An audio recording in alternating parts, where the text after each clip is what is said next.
नमस्कार मित्रों, मैं आचार्य मुकेश गुप्ता ज्योतिष मंत्र चैनल पर आप सभी दर्शकों का हार्दिक स्वागत करता हूं। आज हम चर्चा करेंगे कि नवरात्रि का क्या महत्व है और पूजा की सही विधि क्या है।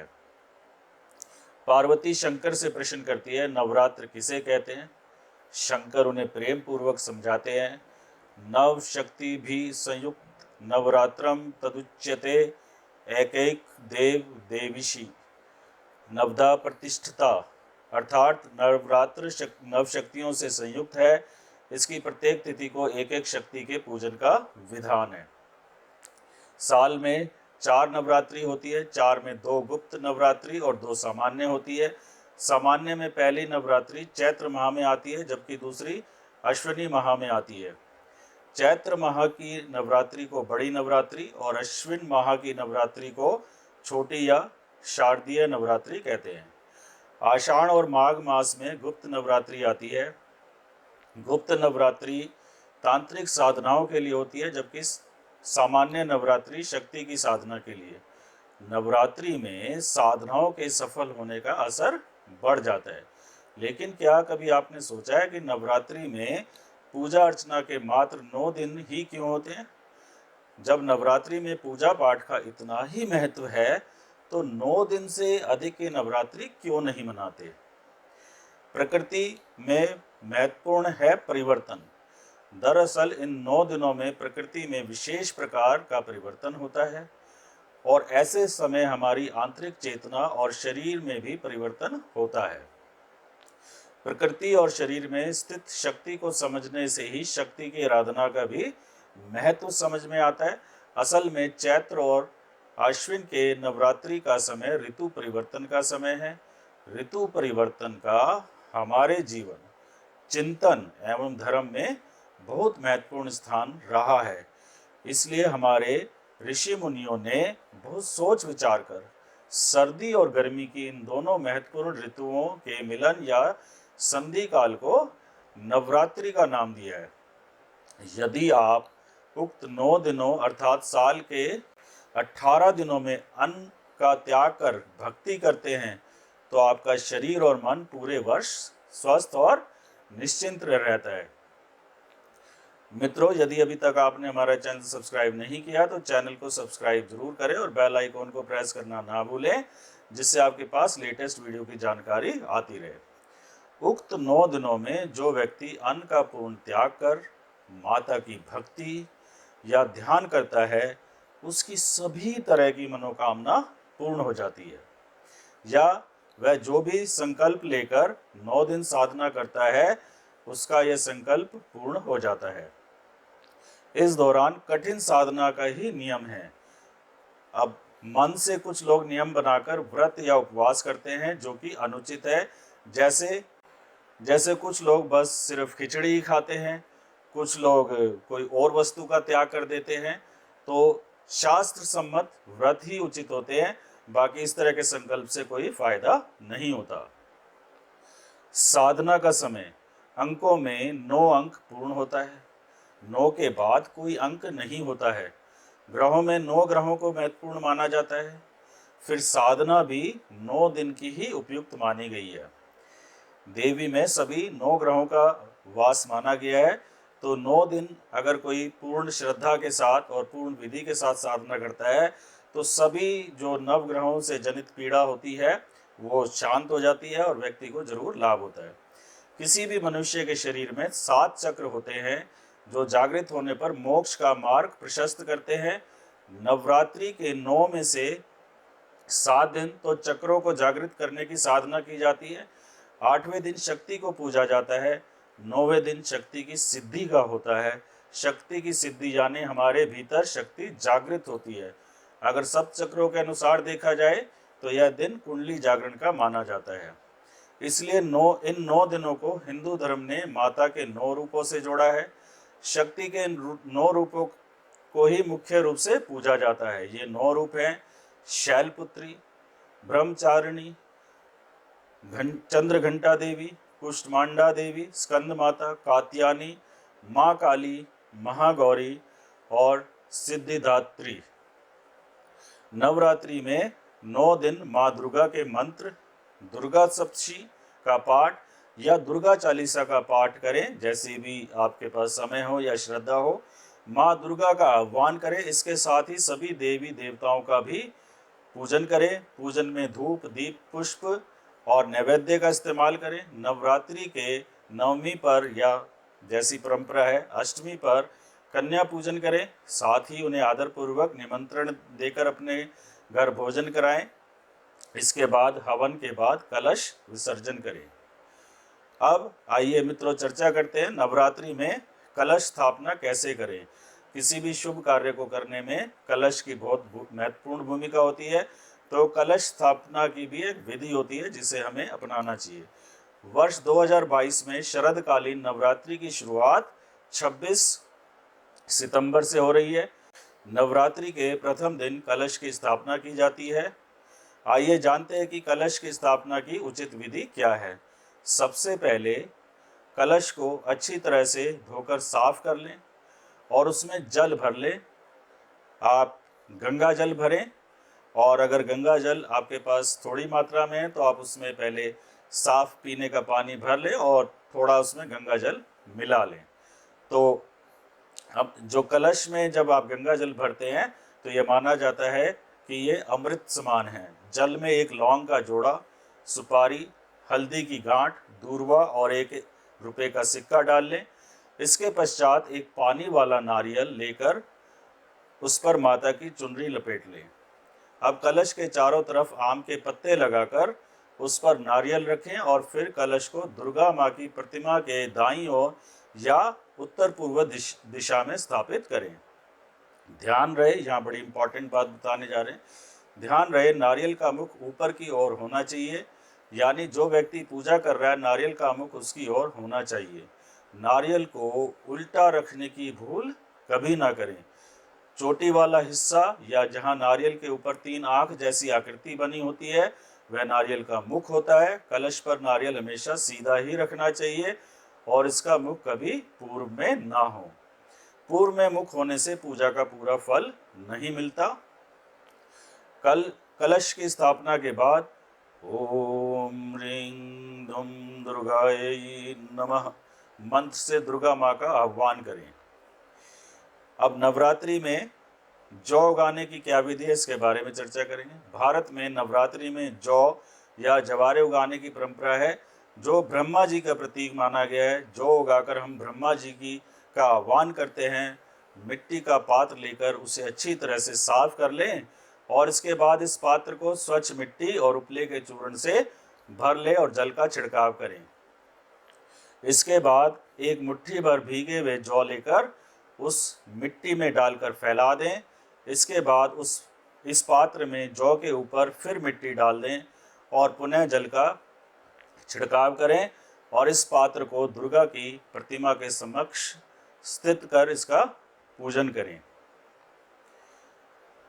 अब नवरात्रि में सबसे पहले दिन प्रथम नवरात्रि को शैलपुत्री माँ की पूजा की जाती है। शैलपुत्री को माँ दुर्गा का प्रथम रूप माना गया है। ऐसा माना जाता है कि शक्ति की प्रथम उत्पत्ति शैलपुत्री के रूप में हुई थी। इसलिए नवरात्रि के प्रथम दिन माँ शैलपुत्री की पूजा करनी चाहिए। माँ के सामने देसी घी का दिया और धूप जलाएं और माँ की आरती उतारें। हो सके तो आप अखंड ज्योत जलाएं। इसके बाद शैलपुत्री की कथा या दुर्गा सप्तशती का पाठ या दुर्गा चालीसा का पाठ करें। इस दिन माँ को गाय के घी से बनी सफ़ेद चीज़ों का भोग लगाएं। शाम को भी माँ की आरती उतारें। सुबह और शाम के समय माँ शैलपुत्री के मंत्र ओम शैलपुत्रै नमः का जाप करें। नवरात्रि के दूसरे दिन माँ भगवती के द्वितीय रूप ब्रह्मचारिणी देवी की पूजा की जाती है।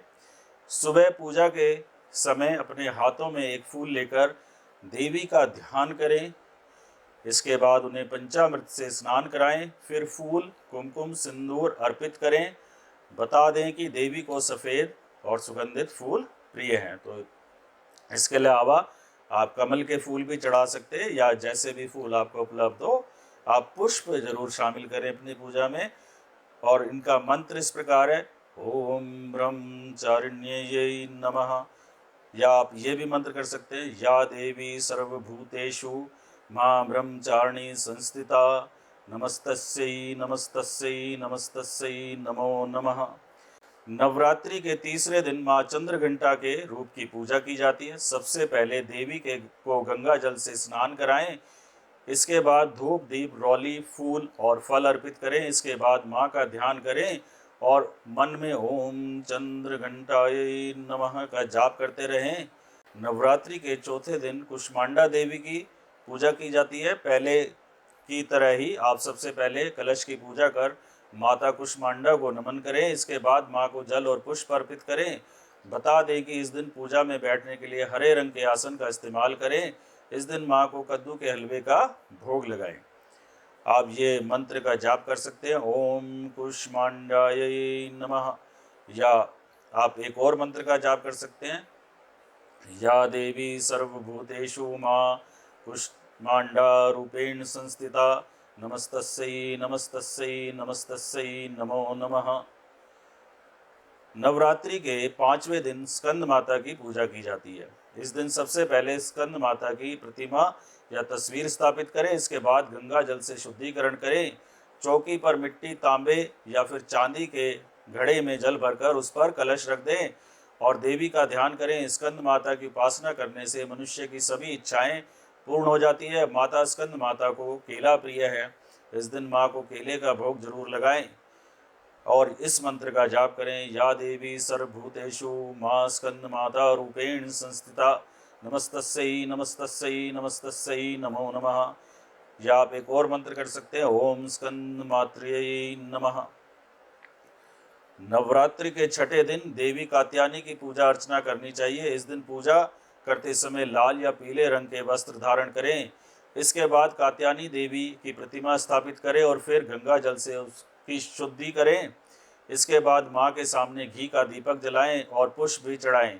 इसके अलावा माँ को पीले रंग के फूलों के साथ कच्ची हल्दी की गांठ भी चढ़ाएं और इस मंत्र का जाप करें, या देवी सर्वभूतेषु माँ कात्यायनी रूपेण संस्थिता नमस्तस्यै नमस्तस्यै नमस्तस्यै नमो नमः। 7वें दिन कालरात्रि की आराधना करनी चाहिए। माँ की प्रतिमा की स्थापना करने के बाद माँ को कुमकुम, लाल पुष्प, रौली आदि चढ़ाएं। इसके बाद माँ को नींबुओं की माला पहनाएं और उनके सामने दीपक जलाकर उनका पूजन करें। माँ के मंत्रों का जाप करें या सप्तशती का पाठ करें।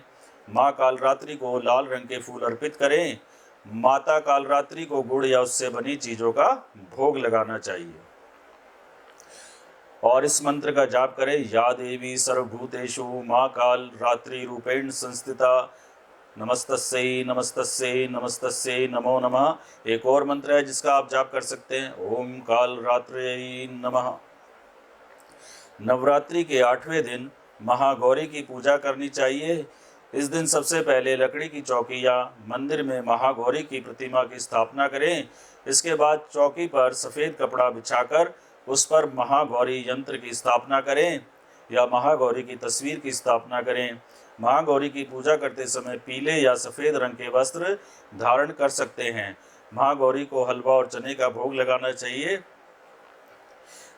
अब जिनके यहाँ अष्टमी को जो है अंतिम नवरात्रा मनाया जाता है, उस दिन उन्हें कन्या पूजन भी इसी दिन करना चाहिए और आप इस मंत्र का जाप करें, श्वेते वृषे सम्रूढ़ा श्वेताम्बराधरा शुचि महागौरी शुभम दद्यान महादेव प्रमोददा। आप इस मंत्र का भी जाप कर सकते हैं, ओम महागौर्यै नमः।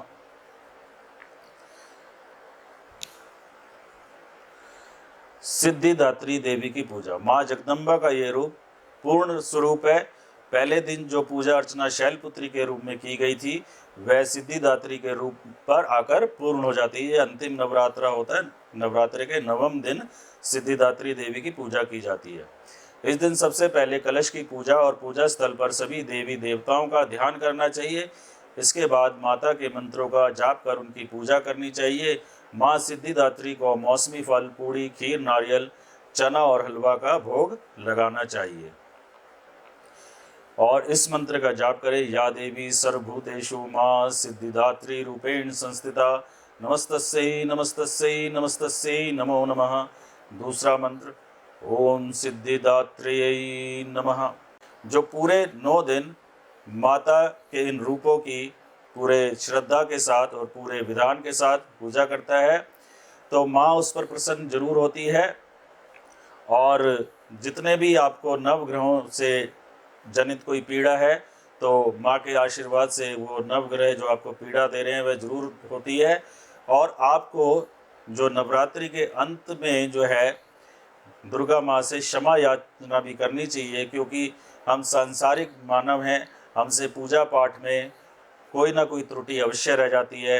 हम कई बार अपने मन से उतने शुद्ध नहीं हो पाते, कई बार हमें पूजा की पूरी विधि ना पता होने के कारण हमसे कोई ना कोई भूल हो जाती है। इसलिए क्षमा याचना का भी बड़ा महत्व है। तो आप लास्ट में माँ से क्षमा याचना कीजिए कि हे माँ, मेरे द्वारा जो पूजा में कोई त्रुटि रह गई है तो आप उसे ध्यान ना दें और मुझे अपना आशीर्वाद दें। तो माँ आपकी सभी इच्छाएं जरूर पूरी करेंगी। मित्रों, 26 सितंबर से नवरात्रे आरंभ हो रहे हैं, इसकी आपको मैं अग्रिम रूप से शुभकामनाएं देता हूं।